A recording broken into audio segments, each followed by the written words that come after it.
이강인은 후반 8분 오른쪽 측면에서 콜로 무아니와 2대1 패스를 통해 안쪽으로 진입했습니다. 이강인은 볼을 컨트롤한 뒤 환상적인 왼발 가마차기로 슈팅을 날렸습니다. 이강인의 슈팅은 몽펠리에 골대 상단에 그대로 꽂혔습니다. 이강인의 리그 2호 골이었습니다.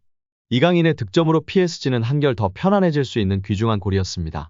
경기 운영을 더 쉽게 할 수 있었고 라인을 끌어올린 몽펠리에 수비진을 공략할 수 있었습니다. 대승의 발판을 마련할 수 있는 귀중한 쐐기골 같은 천금 같은 추가골이었습니다.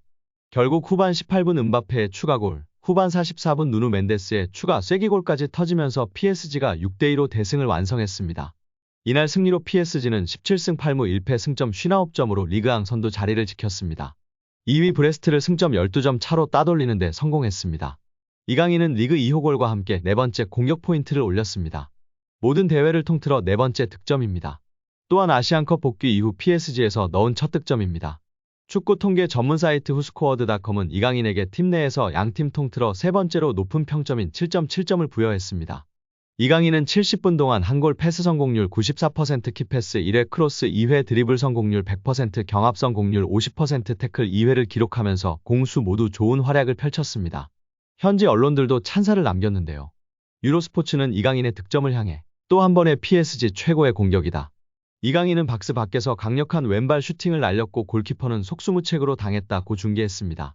비인스포츠는 이강인과 PSG만이 환상적인 득점 방법을 알고 있다고 극찬했습니다.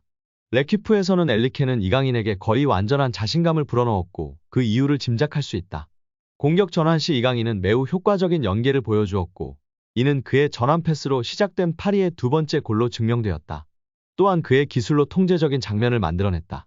후반 시작과 함께 이강인은 빛났고 화려한 가마차기 슛으로 골을 기록했다.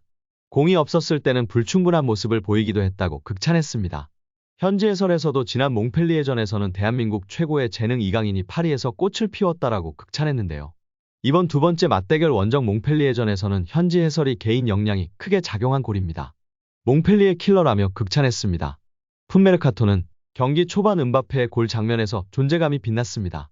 PSG 공격의 활기를 불어넣었습니다. 후반 초반에는 콜로무아니와 연계 플레이에 이어 몽펠리에의 골망을 가르며 리그 두 번째 골을 넣었다라며 후반전 템포를 주도한 건 이강인이었다. 때로는 선택의 기로에서 집중하지 못하는 모습을 보였지만 볼 소유 부분에서는 다시 한번 능력을 입증했다라고 극찬했습니다. 엘리케 감독도 극찬을 아끼지 않았는데요.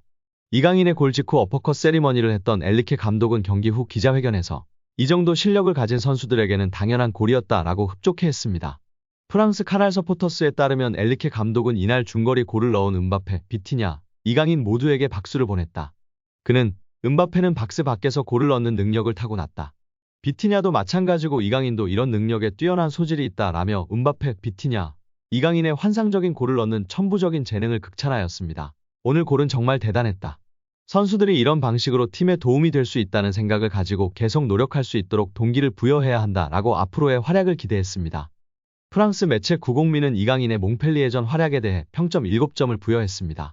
이 매체는 이강인은 경기의 중심에서 빛났고 공격적으로 좋은 움직임을 보였다. 이강인의 기술 수준은 명백하고 PSG 공격진 구성에 엄청난 이점을 제공한다고 언급했습니다. 프랑스 매체 홈은 이강인의 몽펠리에전 활약에 대해 비티냐와의 연계 플레이를 통해 득점 기회를 만들어냈고 골을 터뜨리기도 했다. 골문 구석에 작은 네트를 흔든 이강인의 왼발 슈팅은 메시의 전성기를 상기시켰다며 극찬했습니다. 이날 이강인은 경기 시간 70분을 소화해서 두 번의 슈팅을 날려서 한 골을 기록했습니다. 특히 기대 득점값에서 0.07로 매우 어려운 상황에서도 강력하면서도 정확한 왼발 슈팅을 통해 골을 만들어냈습니다. 여기에 패스 정확도도 48번 시도해서 45번을 성공시켜서 94%의 성공률을 보여주기도 했습니다. 특히 상대 공격 지역에서 무려 패스 8번으로 팀 내 최다 시도로 과감하게 시도하면서 중원 사령관으로 면모를 제대로 보여줬습니다. 말 그대로 중원을 지배한 이강인 선수였습니다. 축구 전문 통계 업체 풋몹은 이강인에게 평점 8.0을 부여하면서 중원에서 보여준 이강인의 번뜩이는 모습에 대해서 제대로 인정했습니다. 여기에 음바페의 이강인을 향한 애정이 화제가 되고 있습니다. 골을 넣은 뒤 에이스 킬리안 음바페와 포옹하며 기쁨을 나눴습니다. 음바페도 이 장면의 사진을 자신의 SNS에 올려 이강인에 대한 각별한 애정을 표시했습니다. 경기 후 음바페는 이강인과의 포옹 장면을 자신의 인스타그램에 올렸습니다.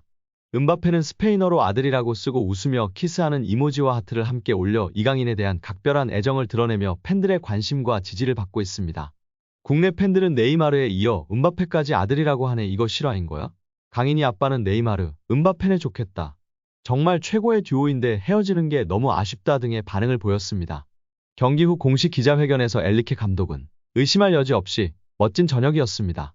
저희가 경기를 아주 진지하게 시작했다고 생각하고 저희가 굉장히 빠르게 리드를 잡았습니다. 우리는 수비가 조금 엉성했고 상대에게 너무 많은 전환을 남겼고 그들은 다시 경기에 임했습니다.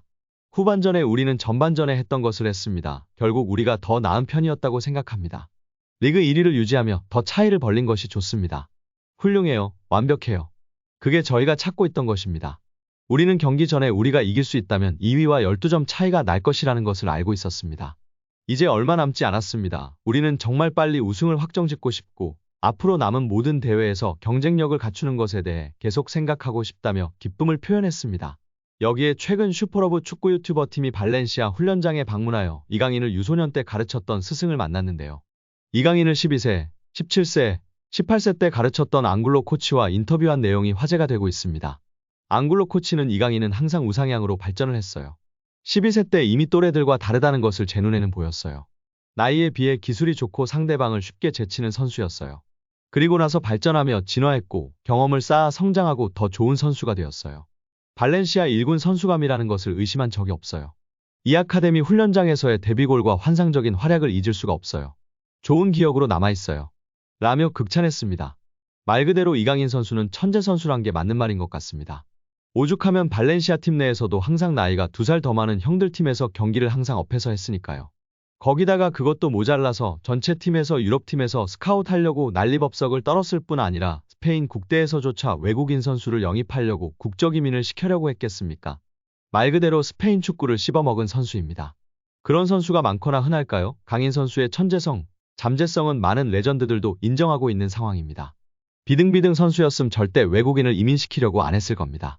아마도 이강인만한 선수는 20년간은 나오기 힘들 것이라고 레전드들이 입을 모으고 있습니다. 손흥민 선수에 이어 세계 축구사에 또 한 번의 역사를 쓸 것으로 기대받고 있는 상황입니다.